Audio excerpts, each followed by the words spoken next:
And Trump has shown that this is the way he likes to do business. He throws out the warning and then at the last moment cancels, and the expectation that there will be a deal. I don't know whether there'll be a deal. I mean, I'm sure there will be some negotiations going on rapidly as he demands, and maybe something will come out of it. But he's aiming for the same things he's been aiming for a long time. One, the opening of the Strait of Hormuz, and two, the end of any ambition to build a nuclear weapon. Donald Trump has said he's cancelled strikes against Iran, provided a deal was struck rapidly with the country. This was posting on Truth Social. He said he decided to cancel the attack, subject to being able to rapidly make a deal.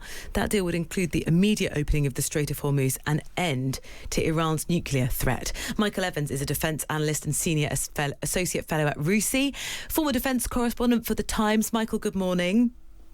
Good morning. We not with, by the way. But I'm so sorry. We will correct that. Michael, tell us your sense of this. We have heard several times similar sentiment from Donald Trump at many points over the last few months.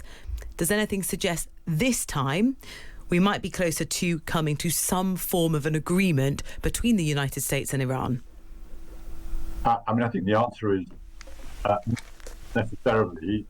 We've been down this track several times already. He makes it quite clear that he is contemplating major strikes against Iran, and then at the last moment cancels. I mean, this could be good news, but the fact is, I think Trump, who met with Benjamin Netanyahu, the Israeli Prime Minister, in the White House last week, it's obviously that they came to a decision that it was time to launch another major attack, and the targets this time was going to be power plants and bridges and roads and goodness knows what. The message obviously got through to Tehran, and I think a lot of destruction has already been caused, and this was going to be on a major escalation. So it's brinkmanship, diplomacy, at its height. And Trump has shown that this is the way he likes to do business. He throws out the warning and then at the last moment cancels, and the expectation that there will be a deal. I don't know whether there'll be a deal. I mean, I'm sure there will be some negotiations going on rapidly as he demands, and maybe something will come out of it. But he's aiming for the same things he's been aiming for a long time. One, the opening of the Strait of Hormuz, and two, the end of any ambition to build a nuclear weapon. This is the same message, that we've had all throughout this whole war. And Michael, I think it's helpful to go back to the original aims of this war, which was in part ending Iran's nuclear threat. We now have this secondary problem created entirely by the war, the reopening of the Strait of Hormuz. We get to this point months down the line and have to wonder what has been achieved here. Well, I have to agree. It's very difficult to see what Trump has actually achieved, whether he can, as he's often wanted to say, this has been a victory for America. The whole regional stability and security has changed. A lot of countries are now involved in the war, and it will be to the benefit of everyone, of course, if there is a deal. But I can't imagine that the deal will be so good that it will see Iran conceding the Strait of Hormuz and the control over it, which they do have at the moment. I can't see them conceding that, because it's the one big leverage they have against the United States and against Israel and everything else. So we may get a deal, but we've had several deals already, and none of them lasted very long. See what happens. Yeah, Iran hasn't responded yet to Donald Trump's announcement. In what ways does this normally happen? Donald Trump makes a post on Truth Social. You've said your suspicion, Michael, is that sort of negotiations are happening behind the scenes. What form or shape do you think that's taking? Well, I think, Qatar, Egypt, Turkey, there are lots of countries that have been involved behind the scenes. And of course, Trump's two special envoys that he's been using all along, Steve Witkoff, the business friend of Donald Trump, and Jared Kushner, of course, his son-in-law. I mean, one assumes they will be on a flight, if not already gone, to somewhere where they can discuss this, Geneva or Switzerland somewhere, and they will get on with it. Iran hasn't given a reaction.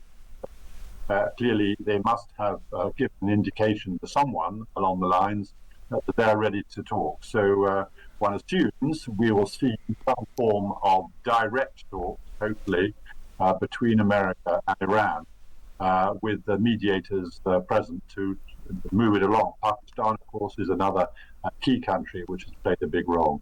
Michael, what's your prediction of how this actually ultimately ends?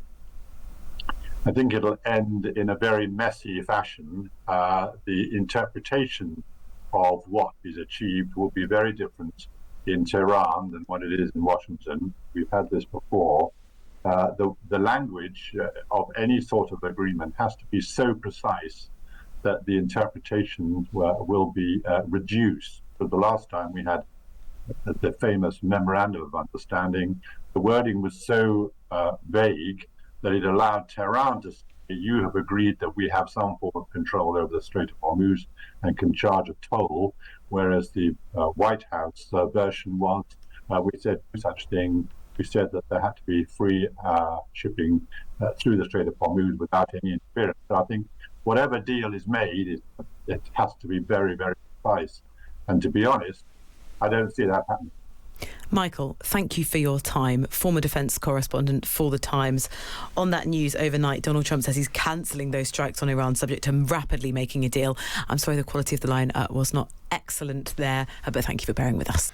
Well, Donald Trump's Board of Peace has a 15-point plan for Gaza, but progress is slow and the deal still faces many stumbling blocks, chiefly the lack of support from Israel and whether Hamas really means it when it says it would disarm.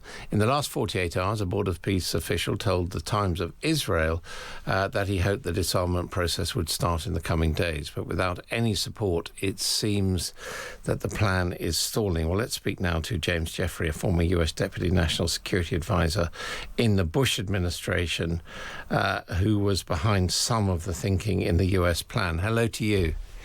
Hi, thanks for having me.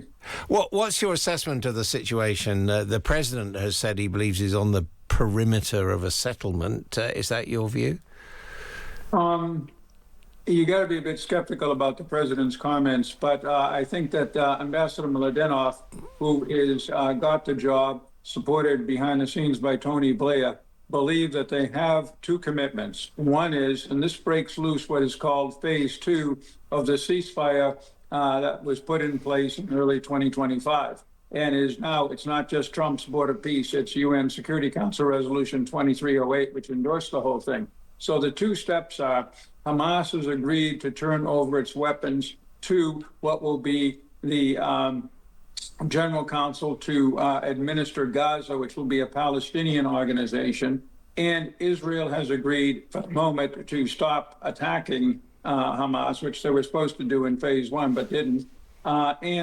Eventually, if Hamas does disarm, step by step, Israel will withdraw from the parts of Gaza it has to be replaced to some degree by an international stabilization force. So that's the plan. And it has taken a significant step forward. I was surprised, given the lack of clarity on what's going to happen in the larger issue between Iran and the rest of the region. But nonetheless, Hamas has signaled that they're willing to do this. But Israel has not, as I understand it. I mean, Netanyahu has promised his electorate that he will eliminate Hamas, and obviously that is not happening.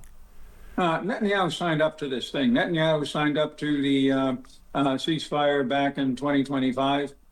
He says these things. He's got an election coming up. He also has to deal with Donald Trump, who, along with Joe Biden before Trump, saved Israel repeatedly.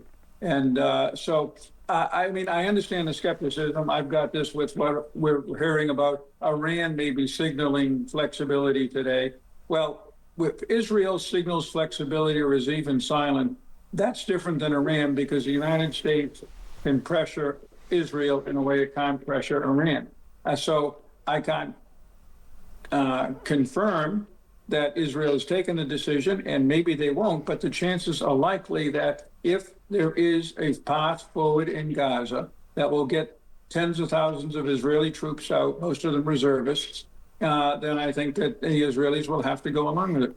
And where does this leave Gaza and most importantly, the people of Gaza? Well, most importantly of all, it leaves them supposedly not under the control of Hamas. The principle in 2308, the Board of Peace, and it was reaffirmed in this latest version of the plan, is one government, one authority, one weapon, which is all going to be in this Gaza Administrative Council, run by Palestinians, but not run by Hamas. So that's the first thing. And that will open the door to, sooner or later, the kind of assistance that we have seen in other conflicts, once people are sure that the money won't be simply used to build things in, like tunnels and rockets for another round of conflict. So who would pay for the very badly needed reconstruction of Gaza? We will wait and see, but I've been involved in about a dozen of these things, and in the end, if it looks like there is a real peace plan, there's a real chance for peace, then the international community, the UN, Europe, indirectly the United States, although Trump says he won't, individual investors, there'll be a private sector element to this thing. In the end, I'm sure that there'll be at least some support for Gaza. Who's supporting the tremendous humanitarian supplies going in now? And is this a route towards the kind of luxury golden vision of Gaza as a tourist destination that Donald Trump published at one stage? Of course not. These are serious people, Tony Blair, Mladenov. None of that's going to happen. This is, the point is, nobody else could get a ceasefire in Gaza. The point is, nobody else could get a UN Security Council resolution. The point is, nobody else has moved this as far as it is with the disarmament of Hamas. But the guy who's done all of this also has all of this fluffy stuff that it's fun to point out and make fun of. But what is the reality on the ground? The reality on the ground is, did you like Gaza in the Biden administration with people being slaughtered all the time? Or do you like Gaza today? Okay, James Jeffrey, thank you very much indeed for joining us on Times Radio. Well, coming up, Jodrell Bank is set to be a casualty of a funding crisis as the UK Science and Technology Council pull its funding. What would that mean for Britain's science and its soft power? We'll discuss that in a moment.